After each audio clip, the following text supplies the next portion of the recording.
Всім привіт! Довго ж я прокрастинував це відео, але ось я й добрався до Nano Cortex. Я думаю, вже всі щось чули чи бачили процесори Quad Cortex від Neural DSP. Багато з відомих музикантів використовують його як і в студії, так і на живих виступах. І це неспроста, адже ця штука може вам замінити і педалі, і підсилювач, і кабінет, і забезпечити хорошу якість звуку. Nano Cortex – це ж менша та менш продвинута версія того Quad Cortex, якщо можна так сказати. Вона менша і по розміру, і по функціоналу, і по кастомізації. Хоч по можливостях вони доволі різні, але що їх об'єднує, так це технологія Neural Capture. Технологія Neural Capture, яка є ключовою для девайсів Neural DSP, в Nano працює з такою ж точністю і якістю, як і в старшого брата Quad Cortex. Але, звичайно, невеликий розмір бере своє. Тож в цій педалі доступне використання лише одного капчура в цепочці ефектів. Та й загалом вона має меншу кількість ефектів. Я володію цією педаллю десь місяць, і я її взяв на заміну процесору Photon, який я оглядав в попередньому відео. Я довго зважував наслідки такого апгрейду, адже це трохи різні девайси за функціоналом та наповненістю. Бо, якщо сказати чесно, то в Photon в деяких аспектах будуть більші можливості. Наприклад, в кастомізації пресетів та виборі ефектів. Але якщо б їх порівняти декількома словами, якщо їх взагалі можна порівнювати, то я б сказав, що Photon – це багато всього, але такого середнього рівня, а Nano Cortex мало, але все по ділу. В Photon були такі моменти, що треба було поперебирати різні ефекти, погратись з крутілками, щоб знайти справді якийсь класний звук, то в Nano мені чомусь подобається, як воно звучить все з коробки. Навіть якщо взяти якийсь ефект з повністю дефолтними налаштуваннями, він вже класно звучить. Це я говорю саме про ефекти. Добре зроблений капчур в Photon звучить теж доволі недурно. Ну і не забувайте, що це все моя суб'єктивна думка. Ну і давайте оглянемо цей девайс з усіх боків. Він, реально маленький. Розміром десь дві стандартні педалі. Корпус, звичайно, металевий. І зібрано її, як на диво, не в Китаї, а в В'єтнамі. А вага цього девайсу всього лиш 620 грам. Екрану, як бачите, тут немає. Але є багато різних крутілок та кнопочок. Зараз я розкажу вам, що ж вони роблять. Глянемо ж спочатку на крутілки. Біля кожної з крутилок є світлодіодний індикатор рівня, який вказує, в якому положенні той чи інший параметр. Цей індикатор вказує саме той рівень, який налаштований в пресеті. Тобто неважливо, що вказує полоска на крутилці. В пресеті буде налаштований той рівень, який на індикаторі. Поки ви не почнете її крутити. Мені, наприклад, дуже подобаються такі світлові штуки. Це і виглядає прикольно, і доволі інформативно. На передній панелі більшість регуляторів відносяться до регулювання параметрів капчура. Це гейн та еквалізація. Ще тут є крутилка загального рівня вихідного сигналу. І ще одна крутилка відноситься до налаштування ефектів. Вона контролює рівень змішування вибраного ефекту. І звичайно тут є фут-свічі. Їх тут два. Вони тут можуть працювати в двох різних режимах. Переключати або 2 пресета, або 4 пресети. В режимі 2 пресетів на кожен футсвіч призначається по одному пресету відповідно. В режимі 4 пресетів на кожен футсвіч призначаються по 2 пресета. Та кожен футсвіч перемикає свої 2 пресета типу AB-свіч. Також ці фут-свічі є і регуляторами, чи крутівками. Лівий переключає активний капчур, правий переключає активний імпульс кабінету. Також, як і у всіх таких девайсів, тут є і функції по довгому натисканню. Довге натискання по лівому фут-свічу переводить девайс в режим тап-темпо. По правому відкриває тюнер. Тюнер тут теж зроблений з використанням цих світлодіодних індикаторів, і це доволі прикольно виглядає.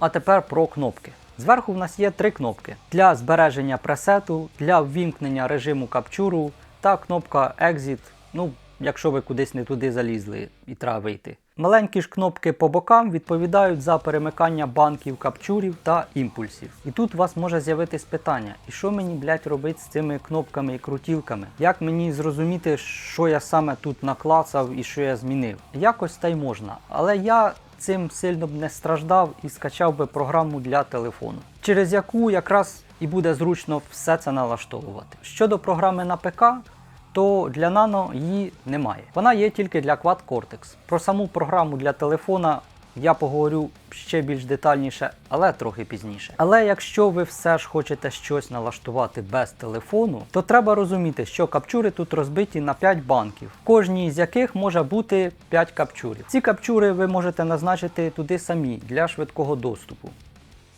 Але це робиться з телефону. Оця маленька кнопка зліва якраз перемикає банки. Яка саме зараз вибрана банка, відображає індикатор нижче. Капчури ж в банці перемикаються, крутячи лівий футсвіч. Тут у нас теж є індикатор, який показує вибраний капчур в банці. З імпульсами майже така ж історія. Але для швидкого доступу нам дають всього лише 5 слотів для імпульсів. Перемикаються вони, крутячи правий футсвіч. І тут теж є індикатор, щоб розуміти, який імпульс зараз вибраний. А от з ефектами вже так ловко не вийде. Тут є кнопка справа, що перемикає вибраний слот ефектів, і регулятор Amount, що задає підмішування ефекту. Ну це в принципі і все, що можна нарулити по ефектах з педалі. Хочеш не хочеш, а все одно прийдеться брати телефон і ставити програму. А поки давайте подивимося, що в нас є з портів. Справа в нас є комбінований XLR джек для створення капчурів, а також кнопка Boost, що бустить сигнал на 26 дБ. На задній панелі в нас є основний вхід та вихід, та комбінований вихід, який можна використовувати як правий канал, якщо ви хочете грати в стерео, або як вихід при створенні капчурів. Поряд же є кнопка Ground Lift, яка може вам дуже допомогти, якщо у вас є якийсь шум, коли ви створюєте капчур. Далі в нас є TRS-роз'єм для педалі експресії або MIDI контролера. Ще є 3,5 вихід для підключення наушників та регулятор гучності тих же наушників. Ну і лишились порт живлення і Type-C, який може використовуватись і як для живлення, і як для підключення до комп'ютера в режимі аудіоінтерфейсу. Регулярне живлення і Type-C можна підключати одночасно. Нічого з девайсом не буде. За цю інфу я дякую людині з Трецу, сорі, не помню нікнейма, яка підказала, що так все-таки можна робити. Бо підтримка Neural DSP спочатку не зрозуміла, навіщо взагалі таке робити комусь, а потім просто відморозилась. Що ж, так як це не просто плеєр капчурів, то давайте тепер поговоримо про функціонал та ефекти. Якщо порівнювати Nano з іншими процесорами, в яких ефекти рахуються сотнями, то тут, як я натякав раніше, в цьому плані все доволі скромно. Бібліотека налічує всього біля 50 ефектів. Тож, якщо ви любите коперсатись в різних ефектах годинами та любите, щоб завжди було з чого вибрати, то вам, напевно, треба подивитись на інші процесори. З дешевшого, наприклад, той же Photon другої генерації, а з більш продвинутого якийсь Fractal, Line 6 чи що вам до душі. Ну, але це кількість саме ефектів. Я тут не враховую капчури, яких тут сотні і кожен день з'являються нові. З ефектів в нас є 8 компресорів, 6 реверів, 8 педалей модуляції, 4 з яких це хоруси, а інші це фейзер, фленджер, вібрато та тремоло. Є ще 2 різних фільтра, 3 еквалайзера, 4 квакухи, 3 додаткових гейта, педаль гучності та підшифтер. Перегрузів ми маємо 9 штук для гітари та 2 для басу. Вони всі базуються на якихось культових педалях перегрузу. Ну і як на мене, найбільший плюс цієї невеликої кількості ефектів – це їх якість. Цепочка ефектів тут не змінюється і в принципі стандартна. Є 2 пре-ефекта, потім капчур, потім імпульс кабінету і 3 пост-ефекта. Ну і крім окремих педалей гейту, тут ще є виділений блок Noise Gate, щоб не займати додатковий слот ефекту. Мені його вистачає і працює він чудово. Але все ж, якщо ви хочете якось більш точно налаштувати свій Noise Gate, все ж прийдеться зайняти пустий слот окремим гейтом. Ну і давайте тепер поговоримо про найголовніше в цьому процесорі – це капчури. Тут все залежить від якісного капчуру. Тут немає ніякого модулювання, тут є тільки капчури, і капчурів тут багато. Як і в інших, вони бувають різні. Це може бути просто підсилювач, може бути підсилювач з кабінетом, може бути комбо-підсилювач, або якась педаль. Але раз вже в нас лише один слот для капчурів, треба вибирати з розумом, що ми туди поставимо. Ну і, мабуть, вже пора взяти в руки телефон і відкрити програму, через яку, власне, ви і будете налаштовувати процесор. Називається вона Cortex Cloud. В програмі насправді є багато чого. Тут навіть присутня така собі соціальна складова. Є профілі користувачів, які можуть ділитись капчурами, які вони зробили. На користувачів можна підписатись, є стрічка капчурів, ну і всяке таке. Капчурний інстаграм, коротше. Також тут є пошук капчурів. Пошук добре продумали, він доволі доволі детальний. В ньому можна вказати, що саме ми шукаємо, який тип капчуру, який рівень гейну, для чого він призначений і так далі. Одним словом, зручно. Ну і також тут є ваш профіль. В ньому можна знайти капчури, які ви зробили або які собі зберегли. Ну і також тут є ваші імпульси кабінетів. Також тут є капчури, якими з вами поділились. Я цю штуку не тестував, але як я розумію, це ви або хтось вам може відкрити доступ до капчуру, не роблячи його публічним. До речі, про імпульси. Як же їх тут додавати, якщо немає програми до компа? Так от, цей Cortex Cloud є в вигляді і веб-сайту. Через нього можна робити все те ж саме, що і в програмі на телефоні, крім управління девайсом. Тобто шукати капчури, додавати їх в обране і так далі. Ну і також через сайт можна завантажити імпульси кабінетів. Потім це все синхронізується з програмою і ви зможете завантажити цей імпульс собі в процесор. Ну і давайте на кінець вже підключимось. Для підключення треба зажати одночасно кнопки Capture і Exit десь на 1 секунду. Тепер ми бачимо такий собі віртуальний процесор, на якому дублюється все в точності, як і на девайсі. А також на цьому віртуальному процесорі можна так само крутити ручки і щось налаштовувати.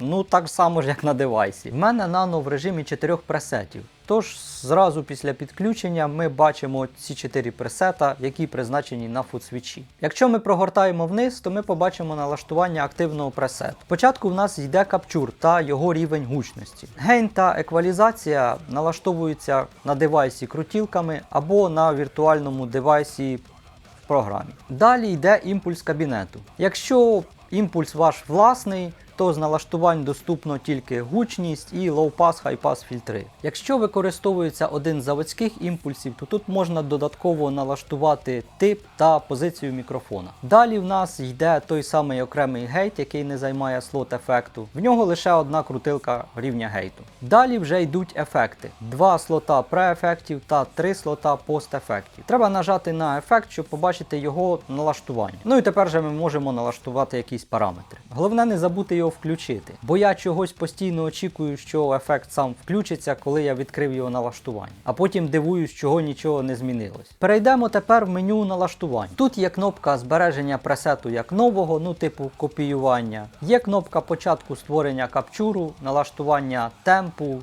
тюнер та налаштування USB MIDI. Також тут є налаштування педалі експресії. Воно доволі прикольне. Можна, щоб педаль експресії контролювала декілька параметрів одночасно. Також можна налаштувати, щоб при використанні педалі експресії включались або виключались якісь ефекти. Наприклад, коли педаль не використовується або в якомусь з крайніх положень. Ну і далі в нас ідуть основні налаштування. Тут є ім'я девайсу, стан пам'яті, налаштування яскравості, гучність USB плейбеку, налаштування входів та футсвічів, налаштування Air Bypass, калібрування педалі експресії та налаштування MIDI та моніторингу. Також саме через цей додаток відбуваються оновлення прошивки. Пресети тут робити легко. В списку йде все по черзі, тож просто йдемо вниз по списку і включаємо, що нам треба. Спочатку капчур, потім імпульс кабінету, гейт теж не буде лишнім.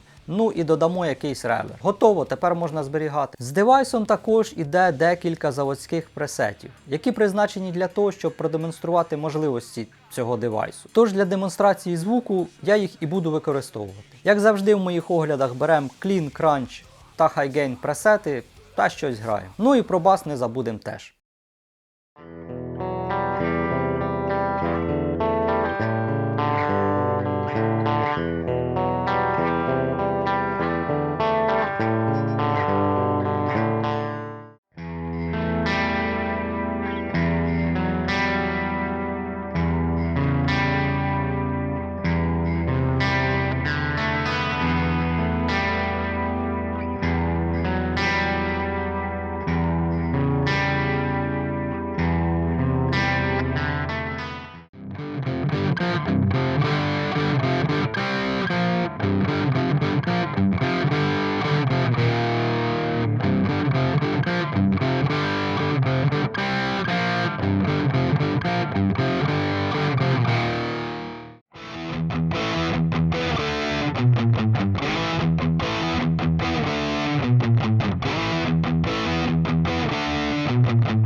Тепер поговоримо про створення капчурів. Цим девайсом, звичайно, можна їх і робити. Якщо хтось не знає, що таке Neural Capture, то це технологія, яка дозволяє створювати надзвичайно точні цифрові репліки гітарних підсилювачів, комбо-підсилювачів та педалей, зберігаючи їх звук та характеристики в цифровому форматі. Таким чином, за допомогою девайсу, в даному випадку Nano Cortex, аналізується, як себе поводить якийсь реальний підсилювач чи педаль, як вона реагує на спеціальний сигнал, та на основі цих даних створюється цифрова копія, яка імітує поведінку того ж підсилювача чи педалі. В пам'яті Nano Cortex можна зберігати до 256 капчурів. Якраз от не так давно Neural DSP представив Neural Capture другої версії. Вони, по заявам розробника, дають ще більшу точність та динаміку, а також дозволяють капчурити компресори. Але, як я розумію, в випадку другої версії моделі тренуються вже на серверах Neural DSP, а не на девайсі, як в першій версії. Ну а в випадку Nano Cortex капчури другої версії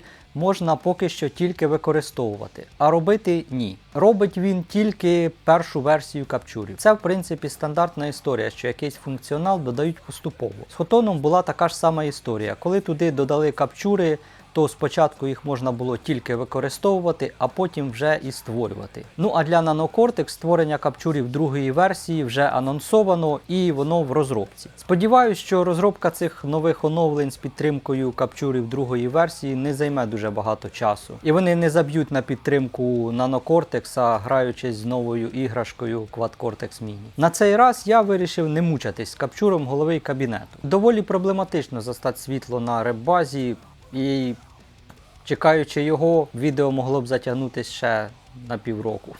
Тому сьогоднішній сетап в нас буде ось такий. Тобто ламповий преамп Black Rectifier на основі Mesa Rectifier і кропивницький овердрайв в якості грілки. Капчури тут можна робити і без телефону, треба просто затиснути кнопку Capture, потім відрегулювати сигнали і знову Capture, щоб почався Capture. Але я буду робити це з телефону, ну так реально зручніше. Стандартно для такої процедури ми спочатку бачимо інструкцію, що і куди треба підключити. І окремо важливе попередження, що не треба пихати в інпут кабель з виходу на кабінет, тому що це буде останнє, що побачить і ваш підсилювач, і ваш процесор. Далі моніторимо рівень сигналу, щоб він був оптимальний. Ну і можна зразу послухати, як ваш апарат звучить з емуляцією кабінету, якщо ви капчурите щось без кабінету і хочете розуміти більш реальну картину. Сам процес тут як в усіх. Якщо ви капчурите щось через мікрофон, то треба потерпіти мерзкі звуки і пердіння, а в моєму випадку просто чекаємо завершення. Поки капчур в процесі створення, ми можемо зайняти себе тим, щоб заповнити коротку інформацію про те, що ми зараз капчуримо. Далі її можна буде все одно змінити, тож на цьому етапі можна не заморачуватись. Коли вже все готово, то можна і послухати, що ж в нас вийшло. Також тут є АБ-тест, щоб зроблений капчур і живий апарат грали по черзі через декілька секунд. Сліпими тестами я вже вас мучити не буду, адже я їх сам дуже не люблю. Тому послухаємо по черзі, як звучить капчур, як звучать педалі.